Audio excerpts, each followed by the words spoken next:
Hey there, and welcome to the Jeffrey Van Dyke Show, a podcast for paradigm changers. Each week I speak with another influential leader who's changing the conversation for their audience, their industry, and this world. I am so glad you're here. Welcome to the show.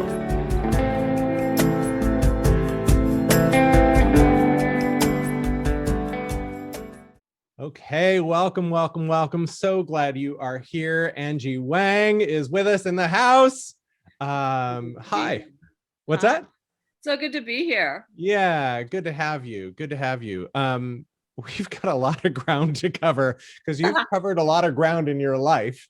I'm bold. Yeah. Yes, you are bold. You're a good example for us about being bold. Let me just share a little bit about you and a bit about your past and what you're up to today, and then we'll dive into it. So you're a first generation Chinese American woman, and you grew up thinking filmmaking was something obviously not possible for you, Angie Wang, growing up as somebody from the other side of the tracks. You wrote, directed a film called MDMA, a semi-autobiographical story about a damaged Asian girl from the wrong side of the tracks who risked her top-notch education to chase the American dream of money. And it's really about you selling ecstasy in college to get through school, and more. So we'll talk a bit about that. But what I loved about it was it's really about challenging the model minority stereotype that so many of us have around Asian Americans. You also are the founder of a nonprofit, GROW, the Global Resiliency Outreach Work, which works with at-risk middle school kids. And I used to be a middle school teacher back in the day, which has been part of what's ignited your passion for social change. Right now you're working on a new feature to protect and kill, an unflinching look at systemic racism, and collaborating on a show called Politics with rapper T Money about the confluence of street, prison, and music politics. All of this, of course, while working on your Masters of Family Therapy and turning MDMA into a series. So not at all up to anything in the world. It sounds like a lot when you say it, but yeah. So here's where I want to start. I think, it would be easy to start in your story and whatnot, and we'll get into that. But I want to start by asking, if you peel the layers back on everything you do and have been up to, you say, yeah, if I look at it from the seat you're sitting in today, you'd say, yeah, what I'm up to with my life, like my life's mission, what I'm up to is this. What is it? I think it's largely around the search for emotional truth. I am of the mind that, I'm a pretty sensitive girl, and I spent many, many years self-medicating against that, kind of trying to push that away, because I think that in our society, sensitivity is viewed as a weakness. Yeah. And, I think my life's mission is to help to try to reframe that as a superpower, as the superpower that it really is, because we're never taught explicitly how to wield our sensitivity, our empathy. We're not taught to cultivate it or develop it. And I think it's kind of, a big part of what's going on in our world right now. And I think that if I were to distill it down to one thing, I think that would be it, to help to support people to cultivate their empathy, to build tools that foster resilience, and to make them understand that it's okay. Not only is it okay, but it is encouraged to have your fucking feelings. Yeah. There's something I've never said on this show, but when you're saying to wield sensitivity and empathy, a few years ago, my inner guidance, I kept getting this message: Jeffrey, you're here to help make power holy. And I'm like, okay, what the hell is holy power? Yeah. When you get these messages, right? Yeah. Immediately the answer came: holy power is the complete expression of divine truth in real time, without hesitation, manipulation, or control. Wow.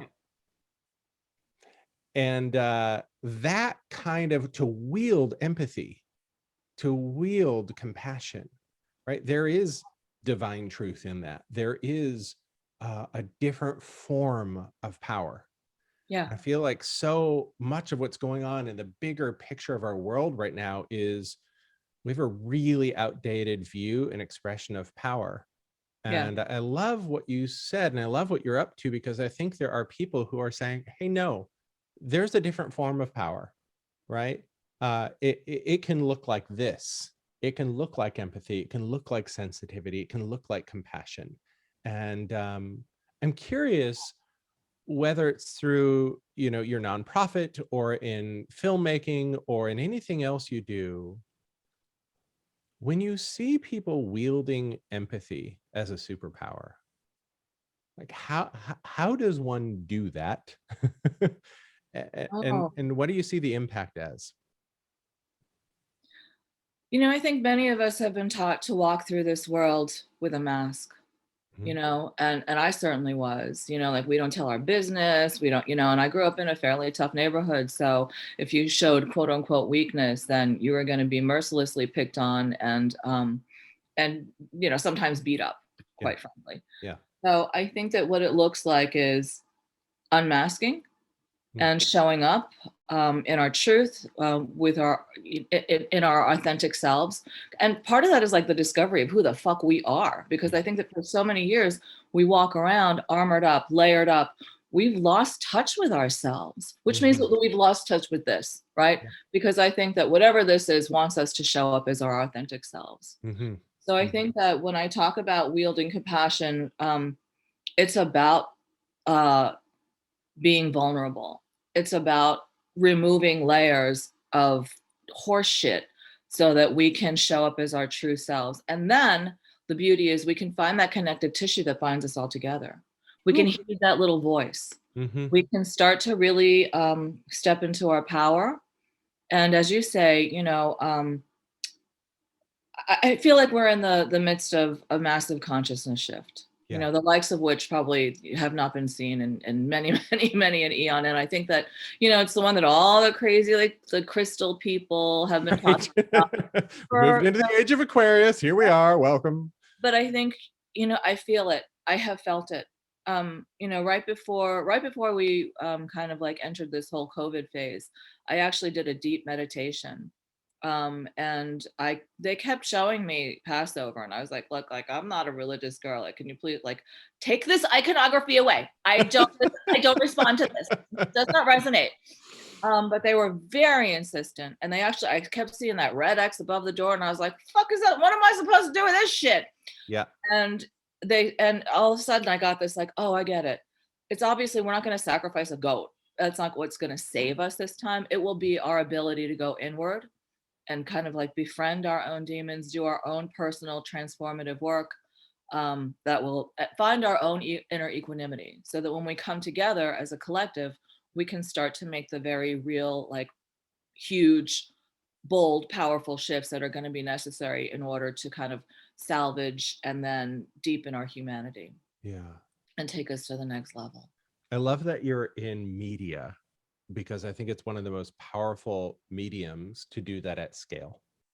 I think that's why a lot of us are called to media, Right. because I was going to leave like Uh-huh. after over this past year has been really about a deep dive, really about getting clear on certain things. And I was like, why the fuck am I doing this to myself? Like, this is a brutal industry, like Yeah. it just doesn't seem to be happening for me. And I think largely it's because it wasn't time. And also I had to do my own work, Mhm. and I had to get out of my ego and get out of the way.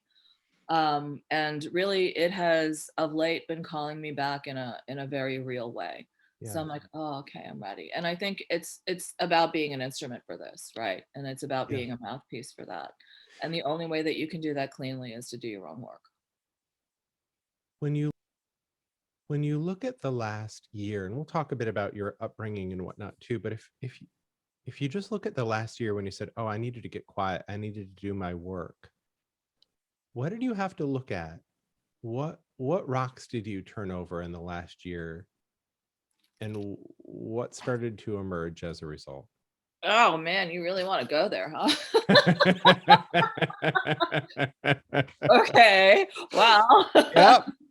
um where shall I begin? You know, I think that it's work that I had sort of put off for a long time. I had been deferring it. I had kind of know, you know, and I kind of like start it, stop it, start it, stop it. Yeah. You know, I was in therapy for like 1,000 years and, you know, got to a certain, I think that we tend to plateau in that kind of work as well. For sure. And I will share that, I guess it was, is it 3 years ago now? 2019. I walked in November. You know, I'm an alcoholic in recovery, Mhm. but I was very ambivalent about that, and I was still drinking like a fucking fish. I think it was in 2018 now. I so I have a 22-year-old daughter, and she comes by her addiction honestly. So I actually walked into her room, and I found her OD'd. You know, she had Wow. fallen in love with fentanyl, and she, it's kind of before my very eyes, stopped breathing, turned blue. You know, her lips were blue. Her face was like ashen white. She just stopped breathing. So thank God that I had just happened to walk in, and thank God that it just happened to be a period of time that I was like, I think I should like chill with the drinking for a while, because otherwise I would just be passed out in my bed. And my little voice was screaming, breathe for her, breathe for her, breathe for her. So I'm not proud to say that I have never taken a CPR class, but I somehow knew what to do. Like I threw Yeah. her head back and just pinched her nose. And I remember watching her chest rise and fall. And I'm telling you, like, I don't pretend to be some mystic or anything like that, but this is my lived reality. In one moment, I felt myself kind of standing next to her grave. Like I could feel myself standing next to her grave. It was like foggy. I could feel wind hitting me. I could feel my body like racked with grief. And then the next second, I was like tossing up my future granddaughter up in the air. So Mm. I was like, "Ugh, pretty clear that this is an inflection point." Yeah. So testimony to her then, you know, 19 or something year old body, her eyes fly open and she's like, "You're so fucking loud." And I was like, after I got over the whole, like, I'll beat the fucking shit out of you, kid. Um, you know, she got her into treatment, and then I was just left with myself Yeah. and this fear and pain. And you know, my real bottom came after I had a chance to sort of like let this kind of move through me. I got drunk yet again. And this is in response to my daughter relapsing in treatment. And I woke up in the morning and I was like, huh, I think I need to buy a gun, because what if this kid dies? Like, I'm not going to stick around for that kind of pain. I'm just going to eat a bullet. Yep. And my little voice once again said, "That's not exactly conjuring the light." And I, Not exactly conjuring the light. yeah, they I have a love your really voice. sense of humor. So I kind of surrendered, you Mhm. know, and in AA parlance, you know, I gave it up to God, and I just sort of was like, oh man, and I really was on my knees at that point, because the universe came for me in the worst way possible. You know, like this was the worst thing that could possibly happen to me.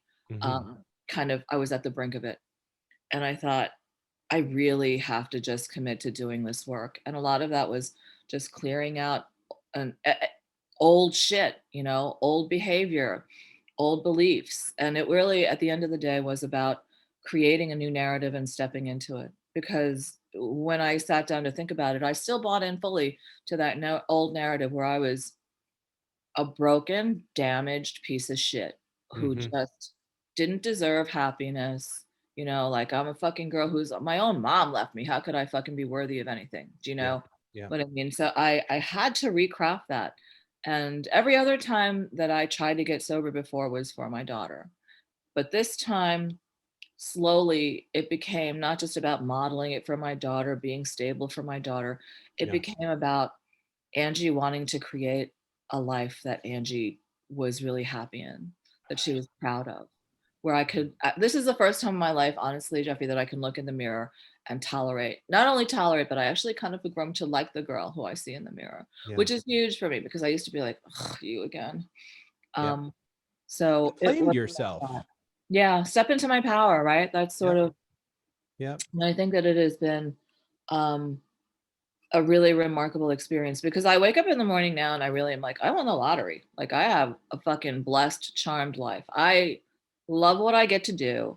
I love my tribe. I love my daughter. You know, like life is pretty amazing. And I never thought that I would get to this point. Like if you Yeah. told me this, I'd be like, shut the fuck up. Right.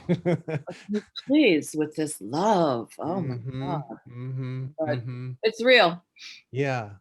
Here's what I love: how relentless your little voice is with you. You won't shut the fuck up. Yeah. Sometimes I would be rolling around in bed and I'd be like, shut up. Yeah. Yeah. Yeah. Yeah. So many, I don't know a single person that I work with that doesn't have their own little voice, right? That, in fact, kind of not in my world if you don't have a little voice. Exactly. uh you know Exactly. and so often I talk about the folks that I tend to work with as reluctant messengers or reluctant leaders, like, don't Yes. really wanna. Yeah. Wait, you want me to do what? Go where? Yeah. Uh-huh. No, that's right. That's right. And a lot of my work is about how our wounds, our life's biggest struggles, are the training program Yes. for our life's gifts. It's the path of So the wounded healer. yeah, 100%.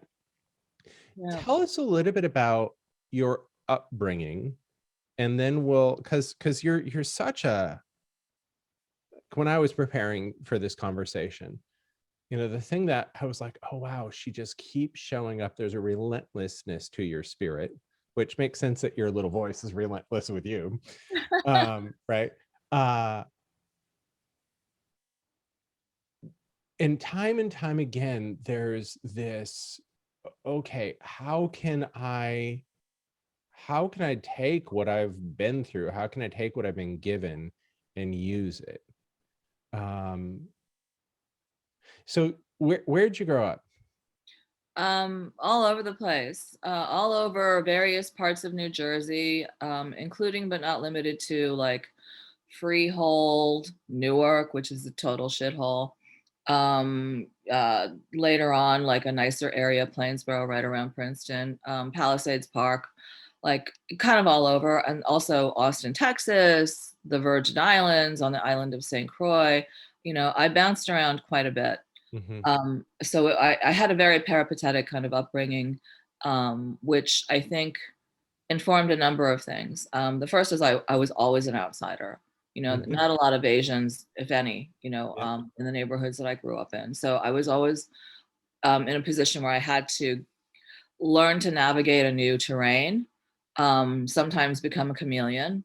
But what it did was it gave me insight into a number of different cultures. I got to go behind the doors in a number of different households. It also, aside from being an outsider, I think I always had social anxiety. So I always had this sense of not really quite belonging. And, when we talk about it, if you always knew who a shaman was in the indigenous societies because they were the ones who got hit by lightning and who also, by the way, lived on the margins of the town. Because I think that people who are called to any kind of healing, often like you can't really live right in the fray. So I think No. And one of the things that I always share is that I have a perspective that the holy role of the outcast is to be the way shower. yeah, Right. Those that have lived at the margins or lived outside, you see a perspective that those in the mix don't see. They don't even have the eyes to see it. They don't have the perspective to see it. So if we're here to create a new narrative, right? If we're here to tell a new story for humanity, we've got to have different eyes to see. we do. And listening to you, your life gave you a rich experience of going behind many different doors and never really being in the mix of the fray. Yeah, including my own, people are always like, they make assumptions like your comfort food is Chinese food, your this is that. It's only been very recently as I've come to like reclaim pieces of myself that I've been able to connect with my Asian roots, my Chinese American roots in a very meaningful, deep, rich way. And it's been a beautiful and very healing experience because I didn't grow up, like ensconced in the Asian American community. My father had us very isolated. We were very, I didn't grow up like that. And I always felt kind of judged. you know, because I was like not doing as well in school, or, you know, I had 2 sweaters only growing up, or whatever it was, you know, like I always felt a little like, you know, judged. So I turned my back on, I didn't really feel quite comfortable. And that came very recently. So I feel like it's almost like the hero's journey, right? Like I have come full circle. I'm like, oh, here I am at home. Right. Yeah. Yeah. You know, where everyone told me I belonged. Yeah. How have you come back to that? Like, what's that been like from even a nuts and bolts standpoint, when you're like, oh, you know, Chinese food is, you know, assumed that it was my comfort food. When you say, oh, I've made peace with that, I've kind of come home to myself. What's that been like? How have you navigated that? It's a pretty, you know, part of it is really having a very healing kind of number of experiences with my family of origin. Especially my father, who is my template for love. He was the guy who raised me. Yeah. With my extended family, you know, with some of my cousins, and also honestly, through my movie, through MDMA. The guy who played my father, Ron Yuan, is a wonderful, big-hearted, lovely man who is like a brother to me now. I always joke that I'm like the Jaja, the older sister he never asked for, because I call him up, I'm like, are you eating fried food again? And he's like, Jesus Christ, bitch, like, stop. But he's very, very, very entrenched in our Asian entertainment world. He's the most generous guy in the world. Like, if you go to Ron's house at any given time, he's coaching some actor, you know, sometimes even for a role that he's reading against him for. So he is like really that giving. And, you know, I'm close to him. He knows every Asian in the town. And he knows like lovely, lovely, beautiful people like Celia Al, like Olivia Chang, people who I'm like, oh, you know, you can see what's in their heart. You can see that they're the real deal. And I started to, you know, allow myself to kind of give into that and allow myself to melt into that.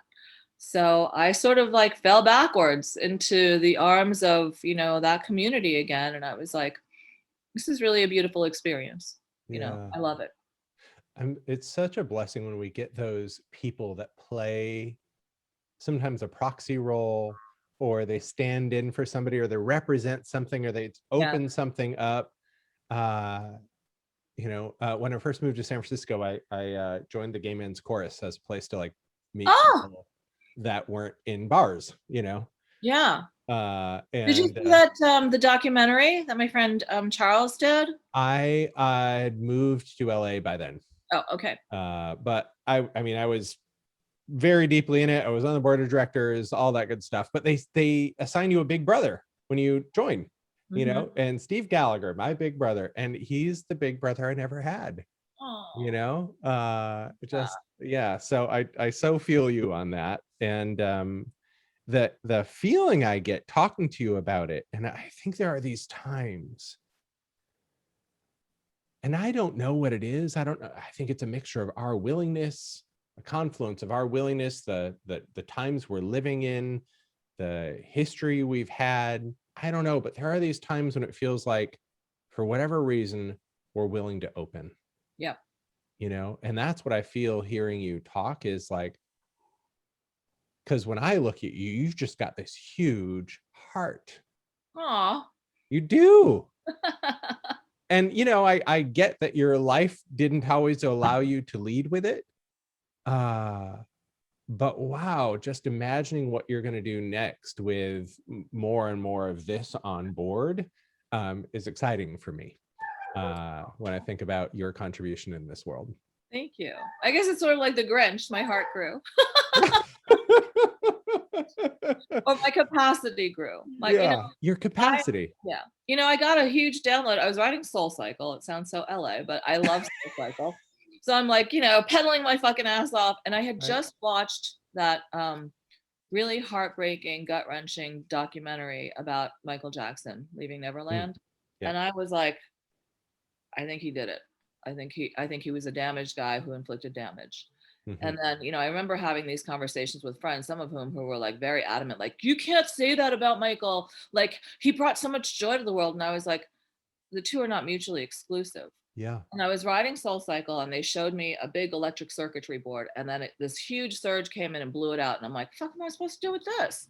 Yeah. And they said, and then I was like, oh my God, people like Prince, Whitney Houston, Michael Jackson, they're receiving this massive download, huge surge Yeah. of power. And they didn't have the capacity to hold it. So Yeah. it blew them out. It Yep. charred the system. Yep. And they're like, just like you're riding Soul Cycle, that will increase your physical capacity. The work that you're doing will allow you to channel more of this. It Yeah. will increase your capacity to hold space, energy, to channel love, to channel this. So I 100%. believe that. I believe that. I love that you're sharing that, because so many, a lot of the folks that I meet and work with, somewhere deep inside, and they don't always recognize it at first, but they're scared of power. They're scared of influence. They're scared of reach, and for Sure. good reason, right? Because I always say, when you increase your success, you increase your mess. Wherever the wobble is, it grows. It does. So increasing your capacity is, I think, a never-ending part and parcel part of the journey if you're going to stay healthy in your contribution. It is.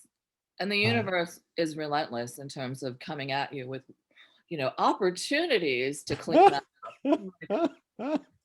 I went through this period of just getting hit with financial thing, and it was like, started with a ticket, then it was like a car accident, then it was like my air conditioning unit blew out, and then and I was like, what the fuck? Like, I'm just doing nothing but shelling out money. And they're like, because you need to clean your finances up. Yep. Because you need to clean up the way you handle money. You need to really look at your relationship with money, so that if you want to bring more of it in, because I'm always like, I want to bring more money in and be able to do good stuff with it, but I'm sloppy. It's just sort of like trying to bring in a ton of clothing into a packed closet that is disorganized. Like, you have to sort through that. And it's like, it's tedious. It's more fun just to make it, you know? Right. I'm with you. I definitely had to, I had to get a team around me, cause I'm numbers. That's not my, I'm story. My ex said to me, he's like, you're a pretty good finance person. He's like, oh my God, as an accountant, you'd be arrested already. Like, you would be in jail. You would have violated every GAAP fucking principle on the face of the earth. But like, as a finance person, you're good. So I can get the big picture. But if you ask me to, I'm like, I can't do that. I had to bring people into my world that, and this is literally what I told them. I'm looking for someone who can show me a spreadsheet and tell me the story of what it says. I might need to talk to you about that offline. All right, sounds good. Share your resources there. Because my eyes glaze over and I'm like, what is like, just fucking tell me what to do. Yep, exactly. All right, I want to lean into courage, risk taking, because you've done a lot of it in your life, from what I can see, right? So here you are at Rutgers. You run out of money to pay for school. Is this accurate still? I'm pulling some of this from the film, which I know is based on different things from your life. I would say the most accurate, because I've had time to think about it, is that I never really grew up with any kind of money, and I wanted that. To me, it represented respectability, popularity, love, security, all those things. And I wanted that. I wanted that. It was the first time that I had roommates who had like a lot of shit, like I had one roommate who drove, it was an automatic Porsche, but it was, she had a Porsche, and I remember looking at her hair care products, and I was like, she has like systems, she has like hair care systems. And I was like, I want that. And then, the aid was cut, there's all kinds of, but a lot of it was like, I didn't get to do the stuff other people around me got to do. And it was, to put myself through school, because like books cost money. It costs, like, everything fucking costs money. So, I decided to stupidly make my own money in a not so savory fashion. So how did that occur? How did the thought occur? So you're in college, you're at Rutgers, you're like, I know, I'll just go into the chem lab and make ecstasy and start selling it. Where did that happen? How did that occur? Happened. A lot of it is my little entrepreneurial mind. Like, I was like, got introduced at a party to this ecstasy stuff, and I was like, this stuff is pretty awesome. And then I saw that there was such a demand for it, and I was like, I need to get some of that and sell it. People are like, what are you, fucking crazy? And I don't have the thing that goes like, you can't do that. I just go like, I want to do it, and I'll figure out how.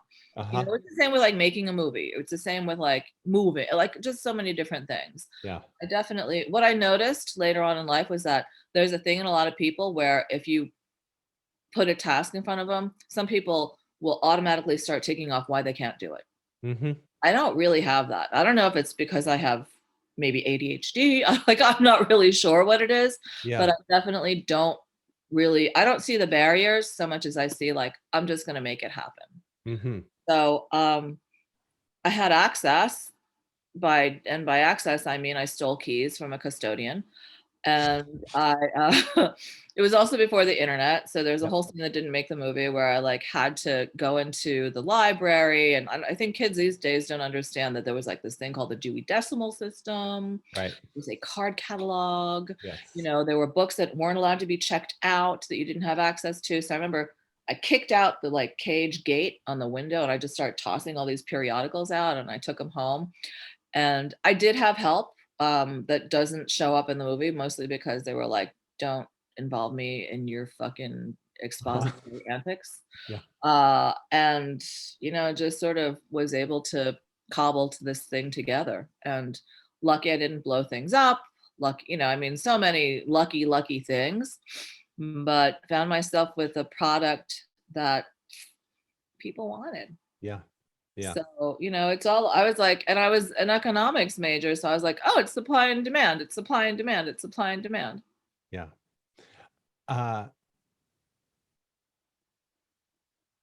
When you look at folks that have the list of the reasons they can't, right? Because what I hear and what you say is your list is, I'll figure out how. Right? Oh, steal the keys from the janitor. Step 1, right? Step 2, right? Kick the gate out at the library and take these books home. Like, and whether it's nefarious or not, it's that, okay, how do I do this? What are the steps? Where do I go? Oh, do that thing. It was the same exact thing with making a movie. Yeah. Because you went into movie making having not been in the industry at all. Yeah, that's correct. I mean, that, you know, there is that kind of like, who does that? Oh, Angie does. Right? Like, oh, I'm just gonna make a feature film. That's step 1, make a feature film. Right? I'm gonna start there. Yeah, no, short now. Definitely like, what are you, fucking out of your mind? Like, what kind of outlandish? And I was like, no, I'm gonna do it. It's happening. Yeah. I think I said this in the New York Times. I was like, sometimes I get these crazy ideas and they kind of like spark and take hold. And I've come to learn that it's probably my higher power going like, do this thing. And I think that emboldens me to like, just be like, okay, I will. Yeah. What would you say to folks that, you know, because I see a lot of people get the spark, they get the knock at the door, they get the, you know, the message. And then they go to bat fighting it. You know, oh, well, I could never because, or people aren't going to want this, or it's never going to work for me, or fill in the blank with any number of reasons why I can't or won't. When you, even in your own life, like with friends or with colleagues or people you care about, if you see folks doing that and they actually want your counsel, what do you say to them? How do you help somebody through that? I think it's important for us all to be clear on what it is our passions are and what it is we want to bring to light. You know, because you might be getting programmed to be like, I have to be an engineer. I have to be a lawyer. And maybe that's not your life's passion. I think more and more you need to, you know, I tell my daughter all the time, you know, our path is not like some people travel the very paved road. It's clearly not my fucking path, right? Like I'm in the machete with like, you know, with a machete in the wilderness going like, I'm just hacking a path here. And it's messy and it takes a lot more blood, sweat, and tears. But for me, it is my path. It's not for everyone. Yep. And my path, and your path doesn't, I mean, we're all unique, and I think we need to honor those differences and honor those decisions. So I think, for me, that looks like, as a mom, encouraging my daughter to follow, I'm always like, I read this great quote, like, use your mind and think with it. Use find your mouth and speak with it, and find, and in your heart, find that thing that sets your heart on fire. And I tell my daughter, I'm like, find that thing that sets your heart on fire first. The rest of it clicks into place. That's the big piece. I love that, Angie. That's the big piece. That sets your heart on fire, and the rest of this stuff clicks into place. Then let's remove the blockages that are keeping you from between you and that. Like, what's going on here? But I think it's important to identify that first, because otherwise you're sending, you're like running down the wrong path. You're running down, you know what I mean? Or you're telling someone else's story.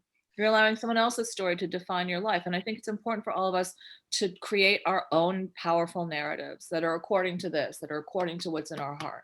Yeah. Yeah. Well, what I love about what you just said is, so often I think we get guidance, and then we think that there's only one way to do it, or there's maybe the prescribed way to do it. And my feeling always is like, whenever I get guidance to do something, I'm being told what to do, but how to do it feels much more up to me. Like, do you want to do it this way? Do you want to do that? They're like, whatever it's going to turn. And that's, to me, where the heart on fire piece really has to land. Like, here's what I'm being asked to do. How do I want to do it? What's going to turn me on and keep me engaged in it? And, over and over again in my career, the things that have worked best are the things that seem to make the least sense. Like, hey, I'm with you. And you're gonna what? You're doing what? Yeah. And it's like, well, I don't know. I'm being told to do this thing, and that seems like the most compelling way to do it. So, okay. And I think also, for me, that has shifted over time. What's been correct now maybe wasn't correct 3 years ago, and that's okay too. Like I said, I was going to walk away from this filmmaking thing. Like, I was like, maybe I'll just be like a therapist, and I'll just be telling my clients one day, I made a movie one day. And I was like, okay with it. And then it just pulled me back with, in a very compelling fashion. Well, here's what I find fascinating, interesting about you, the last 3 years, and the times we're in right now. All through growing up, I grew up without a lot of Asian folks around me, but for some reason I always had an Asian best friend. I did my whole life. I moved to San Francisco with my Vietnamese American friend. I grew up with a Korean friend as my best friend.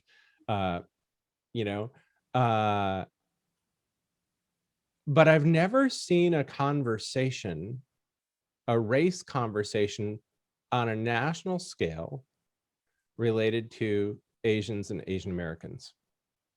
Certainly about African Americans, about Native Americans somewhat, but it just blew up, like literally just blew up. Sure has. And here you are, someone who's, part of how I see your mission is to say, hey, there's not one way to be Asian for one. Let's start there. Right. That's right. And your story about making peace with your Asian roots and kind of doing that hero's journey back into yourself. I'm curious if the current times are inspiring things in you, because you're a change maker, you're a storyteller, you're Asian. Curious what's occurring for you. Well, as you said, there's a lot of conversation around it, and I find myself joining those conversations now. And I think, a lot of the angels in my life have been African American, so I feel like when I was growing up, I felt more at home around Black people, quite frankly, than Asians a lot. Yep. So I think that in some ways I feel compelled to be a bridge between the two worlds. Hmm. I also feel like, you know, it's the hatred is always going to come up someplace. You Yep. know, we've seen it, completely flare up in the African American community, and now it's flaring up in the Asian American community. And I think that it's important to address the hatred and resentment and fear that underlies it all. Mm-hmm. I mean, because that's where I think that's the wellspring where all this ugly shit is coming up from. So we happen to be up at bat. Asian Americans happen to be up at bat. Yep. And I think that it's important for us to then model what we believe solidarity looks like. And I think it's all of us across, Korean, Chinese, like there has been a lot of infighting. We've had a lot of historical wars with the Sino-Japanese War. We had, the Chinese fucking invaded Korea, like all kinds of terrible stuff, right? Yep. So I think what we have seen and what I'm really blessed and grateful to be a part of is us just recognizing like we're all fucking same, man. Like we're all fucking same. Yeah. And so we're linking arms, we're finding each other, we're finding solace with each other, we're finding support, and we're finding a common voice. So I think that has been, a really healing, beautiful experience. And then we can use that to join the rest of the fucking world. You know what I mean? Like that's the whole thing. It's like one little group joins a bigger group, joins a bigger group, joins a bigger group, because it's all about who we are as a global collective, who we are all over the fucking place, not just as a fucking Asian, not just as a Black person, not just as a white person. But I think, but in order for us, again, like what the Dalai Lama said, our only fucking shot, oh, he probably didn't say fucking, but our only shot long lasting peace and harmony is if it's each person goes inward and does their own transformative work and goes on their own journey. A revolution right? So of the I think heart. that's what we're kind of seeing, right? And that little bubble will grow and grow and grow and expand and expand and expand. So I think that to be it's a very significant time also to be a human being on this earth, and I think that for me, my storytelling is always going to be about the solidarity of the human experience and finding that connective tissue that binds us all together and challenging people to examine their own stereotypes. I have my own personal biases, and as a therapist, that's what we uncover all the time, so I think that we talked about, our path as wounded healers, definitely being a therapist incorporates all of that. Yesterday I was on my practicum Zoom and, you show a bit of a client who you're working with and then everyone, you kind of talk about it. And I got this wonderful compliment. This guy was like, you look like a bona fide, like clinician who's been doing this for years and years. He's like, there's no student about that. And he's like, I guess in order to be confident like that, I have to study a lot. I have to do this. And the professor was like, no, you got to live it. And that is exactly, what I did. I lived it, like I lived a lot of that. So I think that those experiences inform our ability to help others to, to model it and to support them through their own fucking path. Yeah.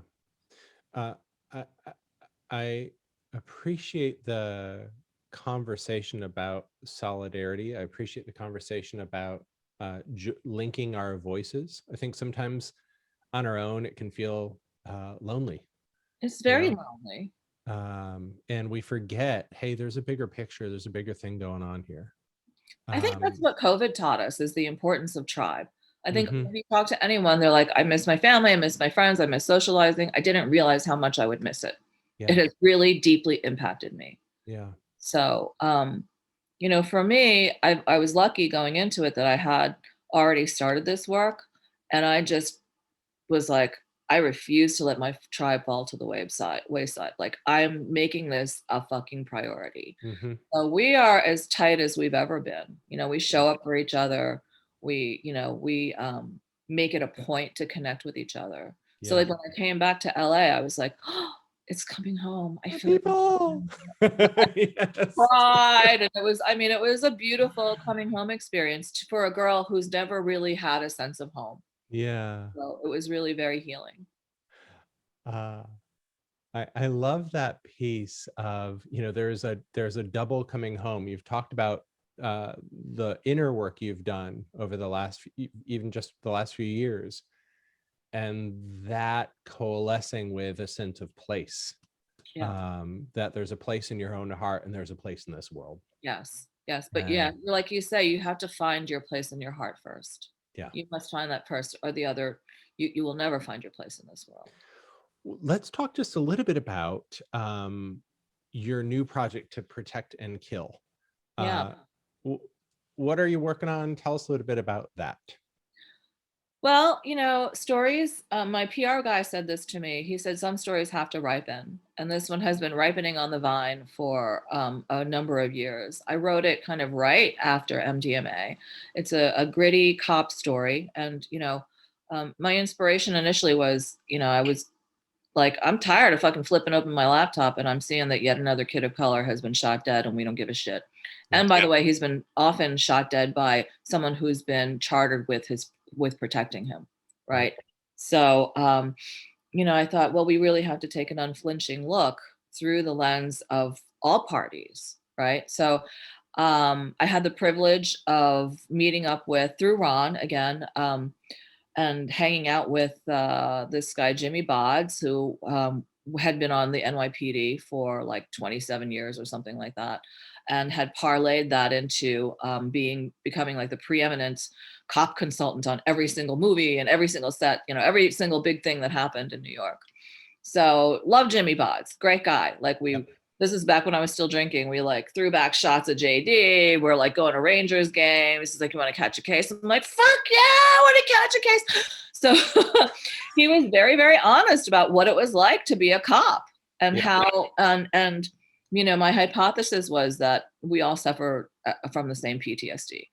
So he told me about a very, like a not well-known annal of NYPD history, which is like a bunch of them got sent down to New Orleans post Katrina to assist with the cleanup. And he was like, Ange, I work New York Vice. What I saw made my blood curdle. And it was a lot of just people who were in power who were also completely damaged, who were also suffering from PTSD, who also really didn't have any fucking call having a gun. So, he described situations where perps were hunted, shot down, and their bodies dumped over into the levee. There was total lawlessness going on. And it kind of culminated in this real life event, the Danziger Bridge, where a bunch of, cops rolled up in like a budget rental van on this bridge, and they had their own personal AK-47s, and they just shot down and they just started shooting everyone on the bridge. And there were families who were just going to like the supermarket to try to find like, diabetes drinks for their grandma. So they shot the arm off a mom. They shot the guts out of her daughter. They shot and killed a 17-year-old boy. They shot and killed a 40-year-old mentally handicapped man, shot him in the back and killed him. And then they were like, oh, we think we might have fucked up here. So they falsified witnesses. They planted a gun. They were exonerated at the local level because it's Louisiana. But then the feds came in because this woman kept going, that's not what happened. She held to it. She was terrified, had to move out of the state, everything. And there was a number of like, it was a crazy case. Like the case got thrown out initially because the prosecutor was like on some pain meds and posted some inappropriate shit online. And then finally in like 2016, they were sentenced to like 2 years or something like that. And I thought, whoa, it'd be really interesting to use the lens again of a kind of quasi outsider, a New York cop who witnesses this. Now let's fast forward to present day and see like what does that do? It becomes woven into his DNA, and then, I also address this whole like capo omerta thing that, where like their hands are tied. Like, even if they know this guy is the shittiest guy on the face of the earth, they can't say anything because they're never going to fucking work as a cop again. It just happens that way. And then I started researching. The feds have been investigating the infiltration by the white supremacists into the ranks of the military and the police for years, right? So that's sort of the backbone of the story. And I've given you sort of the different pieces. So it took a while to pull it together into any kind of sense of a real tight narrative, but I think, we're there. And I think that initially people were like, because I basically wrote about, a very similar situation to the Capitol getting stormed years ago. And they were like, this is outlandish. Would never. And I'm like, oh no, it's not, bitches. What did we just fucking see now? Yeah. So I think that our collective consciousness is ready for a story like this. Yeah. It is ready to kind of take a look at, because we need to analyze that kind of hatred and to in order to understand how to diffuse it. And part of it is listening to each other and holding space for each other. Like I had to write a white supremacist with some level of compassion, which was hard for me, but I did it, and I had to like put myself into the shoes of that person and understand that level of disenfranchisement, of hopelessness, of fear, of, and wanting to belong, a desperation of wanting to belong to a tribe. Right. So I think the time is right for a story like this. If one of the things I always think about with like my tribe, my people, is we are all liberators, and one of the questions I always have in the back of my mind when I'm working with people is like, what is it that you're here to be a liberating voice for, or Trauma. a liberator of? Trauma. What is it? Trauma. I do that as a therapist. I try to do this with my film. I think film is just a broader platform to be able, it puts a megaphone to your voice. Yeah. So I think, look, I work with the SMI population, the severely mentally ill, in my practicum. My supervisor is always like, we work with all the people who are in, have fallen between the cracks, who no one else will see, and what I have found is I've basically like reframed everything in the form of, I think that when we have trauma, we have wounds to our autonomic systems. So we can't regulate, and we don't have that mechanism to run to safety and run away from danger. I think that reframing everything is sort of like inner child work, and attachment work has been sort of like what I bring to the table. Yeah. Here's a kind of maybe odd question, but I think you'll get it. Because I hold that all our wounds are a gift, right? They don't feel good. It often takes a lot of time to unwrap them and to understand them and to move from the pain to the gift. If there is a gift of trauma, what do you think it is? Ultimately, we can transmute that into empowerment. That gift, if you move through the different stages and you allow yourself to truly grieve and feel sadness and feel anger, you can move to acceptance, and then you can move to the beautiful phase of empowerment. That's like the gold. That's the Holy Grail, because then you've incorporated all these like strong warrior pieces of yourself into one coalesced being, and that's where you really step into your power. I love that. It sounds very LA. I worked with a shaman, right? And I had a number of like game-changing energetic experiences with him. And this is like not with ayahuasca or any kind of like drugs. It's just like lying on his table after sipping some tea. So he's like shaking his little shaman tambourine over me, and I literally, I could feel a woman burst out of my chest and turn and wave. And she said, "I'm your anger. You don't need to present to the world with me anymore. I'm just a mask. You couldn't breathe underneath that mask." She's like, "I'm here if you need me. Like, God forbid somebody cut me off. But, I'm going to step aside, and you call on me when you need me." Yep. And then this little girl did the same thing. The little girl stayed gone for a while. And then I re-engaged her. I did this like meditation, asked her these questions, and free wrote. And the shaman gave me my little shaman homework. And the first question was, why did you leave? And she said, "I never really left. I just had to step away because I housed so much of your self-loathing, of your self-hatred." And the second question was, "What are your strengths?" And she said, "I'm a really resilient little girl. Like I get knocked down, but I get right the fuck back up." Yep. The foul mouth, this little girl. Yeah. And then and she said exactly this: "The flower of empathy will blossom from the fertilizer of our pain." And then the third question was, "What do I have to do to make you stay?" And she said, "You have to really you have to really see me. You have to honor me. You have to fold me back into your heart. And you have to finally cry my tears. You have to finally cry your own tears so that you can cry the tears of the world with compassion and joy. So I was like, well, the little bitch gave me my marching orders. No. Yeah. Yeah. And I, and for a long time I kept hearing, you're going to cry the tears of the world, cry the tears of the world. And I'd be like, shut up. I don't even want to cry my own tears. Like, I don't want any of this crying shit. Like, you're going to talk to me? Give me the fucking lottery ticket numbers. Like, what? Like, please, what the, like, shut up. It wasn't what I wanted. I had now I embraced it. And I love the work, and I feel really blessed and privileged and honored to get to do it and hold space with people. Awesome. All right. Last two questions. One, what's one thing you've struggled with that has turned out to be really your greatest gift? Oh, sensitivity. Yeah, sensitivity and empathy, and probably an overly developed sense of empathy. Like, I was always that little girl who would be like I couldn't watch Lassie without sobbing hysterically. I just felt it, I'd be like, ah! And people would be like, it's fucking Lassie. Like, take it easy. And I'd be like, but she's lost. Hurting. Right. She's lost again. That has turned out to be my greatest superpower. It took me a long time to learn how to wield it. I tell my daughter, it's like being given a giant sword that you have to develop the right muscles for in order to like operate it correctly in this world.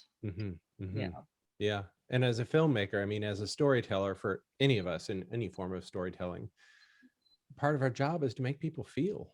Yeah. That's the only reason why I do it. Yeah.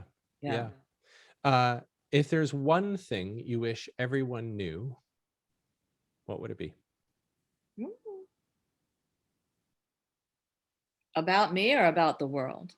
About the world. Actually, let's do both.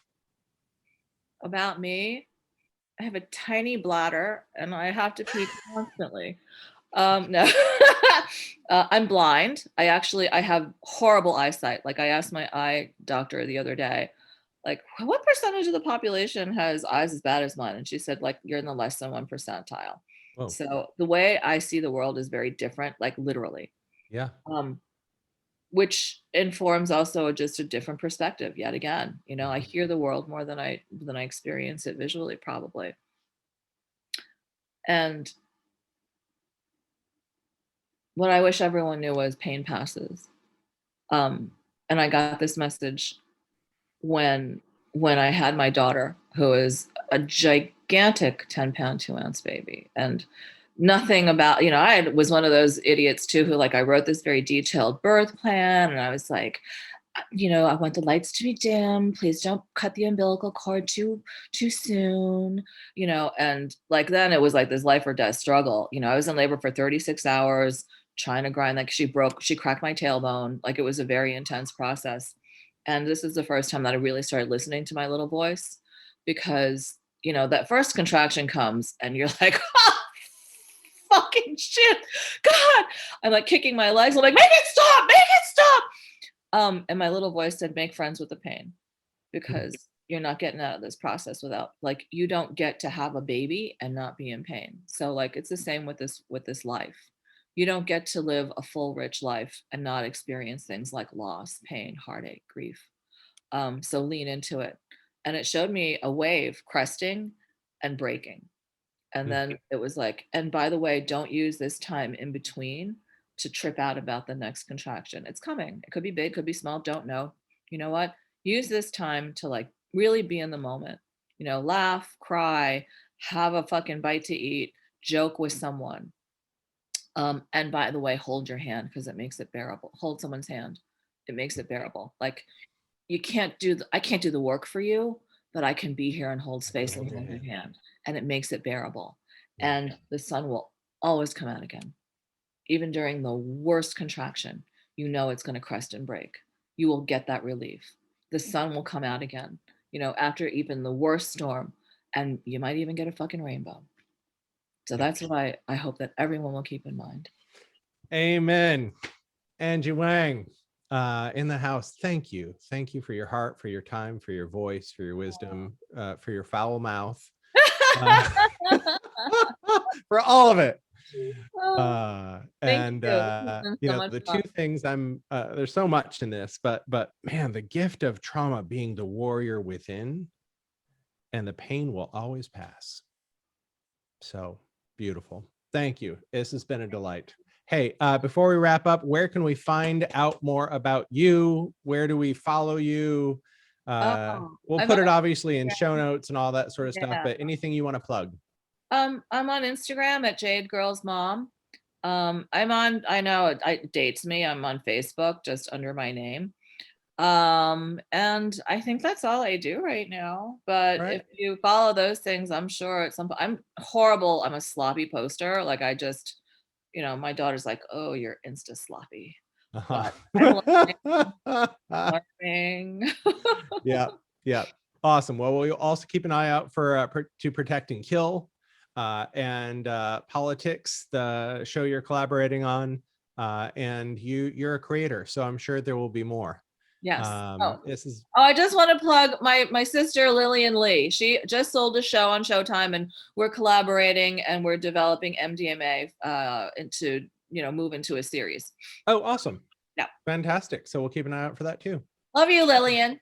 Love you, Lillian. Love you, Angie. Thank you so much. Thank you so much, Jeffrey. It's been so much fun. Awesome. Hey there, thanks so much for listening in. If this conversation was powerful, if it stirred your soul or inspired your journey, then be sure to share it with a friend. Just copy and paste the link wherever you're listening to this podcast and text that link right now to a friend that you think would be inspired by this episode. And if this is your first time here, be sure to click that subscribe button over on Apple Podcasts, Spotify, and I'd really appreciate it if you'd leave a rating and review so I can get to know you and your thoughts better. To learn more about the work I do with emerging and established paradigm changers, go to thecourageousmessenger.com.